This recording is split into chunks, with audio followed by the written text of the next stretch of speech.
ጉድ ወጣ! የፍቅርና የአብርሃም የድብቅ ካሜራ ማን እንዳሰራጨው በሕግ እየተፈለገ ይገኛል። ሰላም ጤና ይስጥልኝ። በመላው ዓለም ለምትገኙ የዘህራ ዩቲዩብ ቤተሰቦች እንዴት ናቸው? ደህና ናቸው ወይ? ሰላም ፍቅር አብዝቼ ለእናንተ እየተመኘሁኝ ትላንትና እየተዘዋወረ የነበረው ቪዲዮ አይታችኋል። ቲክቶክ ላይም እየተቀባበሉት ነበረ፣ ዩቲዩብ ላይም እየተቀባበሉት ነበረ። ያ ሀሰተኛ መረጃ እንደሆነ ለምን አብርሃም ወጥቶ ለምንድነው መልስ ያልሰጠው? ለምንድነው ፍቅርስ መልስ ያልሰጠችው? ወጥታ እየተባለ እየተዛዘረ ይገኛል። ቲክቶክ ላይ ተቀውጠዋል። በነገራችን ላይ እኔም እደግፈዋለሁ። ይሄ ንግግር በጣም አስጠያፊና በጣም የሚያናድድ ነገር ነው። ሰው በሰው ህይወት ላይ ገብቶ የሚበጠብጡ አንዳንድ እህቶች አላችሁ እና ለምን እንደሆነ ባላቅም የሄርሜላና የአብርሃም ግንኙነት ለምን እንዳልወደዳቸው አላቅም እና ሄርሜላና ሩታ ጉድ ሆነዋል እያሉ እና ደግሞ ሩታም ሄርሜላም በጎን አስቀምጣ ፍቅርና አብርሃም በመኪና ውስጥ በድብቅ ካሜራ የተቀረጸ ሲሳሳሙ የተገኘ ቪዲዮ በመልቀቃቸው እጅግ በጣም ሰው እየተካበደና እየተባላ ይገኛል። በዚህ ቪዲዮ ላይ እኔ አብርሽ ይሄን አድርጓል ብዬ ለደቂቃም ለሰከንድም ላስብም አልችልም። ምክንያቱም ፍቅር በሰሞኑ ሄርሜላ እግር ስር ወድቃ ነው ይቅርታ የጠየቀችው። ይሄ ነገር ደግሞ ሩታ ከታታለች ማለት ነው። ፍቅር እንደዚህ ካደረገች አብርሃም ደግሞ ሄርሜላን ከድተዋል። ፍቅር ደግሞ ሩታን ከታታለች። እንዴት ከየት ወዴት እንደሆነ አላቅም፣ የመቼ ቪዲዮ እንደሆነ አላቅም። ነገር ግን በሚዲያው እየተዘዋወረ የሚገኘው ቪዲዮ ይሄንን ይመስላል።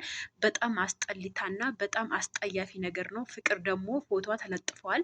ፍቅር ትላንትና ጸጉሯ የተሰራችው ቪዲዮ አብርሃም መኪና ውስጥ ስትሰማውና ሲሳሳሙ የተገኘው ቪዲዮ ሚዲያ ላይ እየተዘዋወረ ይገኛል። እሱም ታውቃላችሁ ማን ቀረጸውና ማን እንደለቀቀው እስካሁን አብርሃም መልስ ለምን አልሰጠም ብለው አብዛኞቻችሁ በአብርሃም ላይ ቂም የያዙ እህቶች አላችሁ እና ደግሞ አብርሃም ይሄ ያደርጋል ብላችሁ ለደቂቃ ለሰከንድ ማሰብ የለባችሁ። ምክንያቱም ሄርሜላን በሰሞኑ ይቅርታ ሲጠይቃት አይታችኋል። የመጨረሻ ነው ብለው ነው የመጨረሻ እድልህ ነው ብለዋል።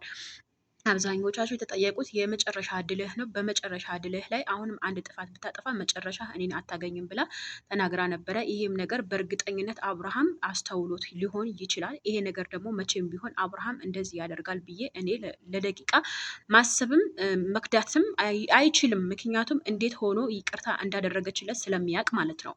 እና ደግሞ ፍቅር ለምንድነው ወጥታ መልስ ያልሰጠችው? ለምንድነው አብርሃም ይሄ ነገር ለዚህ ቪዲዮ ለምንድነው ወጥተው መልስ ያልሰጡት ብላችሁ አንዳንድ ወከባዎች እየፈጠራችሁ ትገኛላችሁ። ይሄ ወከባ ያስፈጥራል።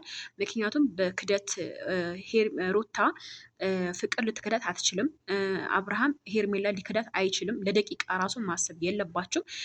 ያው እንዴት እንደተቀረጸ የመቼ ቪዲዮ እንደሆነ አልታወቀም እስካሁን። ምክንያቱም ታርቀዋል፣ ሄርሜላና አብርሃም ታርቀዋል። ሄርሜላና አብርሃም ለማጣላት ሊሆንም ይችላል ተብሎ ይገመታል። ይሄ ነገር እኔም እደግፈዋለሁ። መቼም ቢሆን መቼም አብርሃም በሄርሜላ ላይ እንደዚህ ያደርጋል ብዬ አላስብም እና ደግሞ ፍቅር በሩታ ላይ እንደዛ ታደርጋለች ብዬ አላስብም።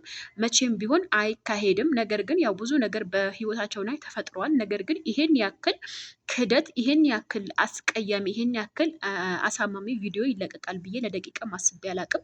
ውዶችዬ እናንተስ ምን ትላላችሁ? አንዳንድ ጊዜ የሰውን ክፋት የሰውን ሽረኝነት ወደ ጎን አድርጋችሁ የራሳቸውን ህይወት ብትኖሩ ባይነኝ እኔ ማለት ነው። ምክንያቱም አብዛኛዎቻችሁ የሄርሜላና የአብርሃም ግንኙነት ስለማትወዱ ነው። ይሄ የድብቅ ካሜራ ማን ነው የቀረጻቸው? ሲሳሳሙስ ማን ነው የቀረጸው? ማን ነው ተቀራጩ? ማን ነው የቀረጸው? ማነውስ ደግሞ የለቀቀው? ይሄ ደግሞ በጣም ብዙ ሰው ጥያቄ እያካሄደ ይገኛል። እናንተስ ምን ትላላችሁ? ኮሜንት ስራ ሳውቁኝ። መልካም ቀን። በሌላ ቪዲዮ እገናኛለን።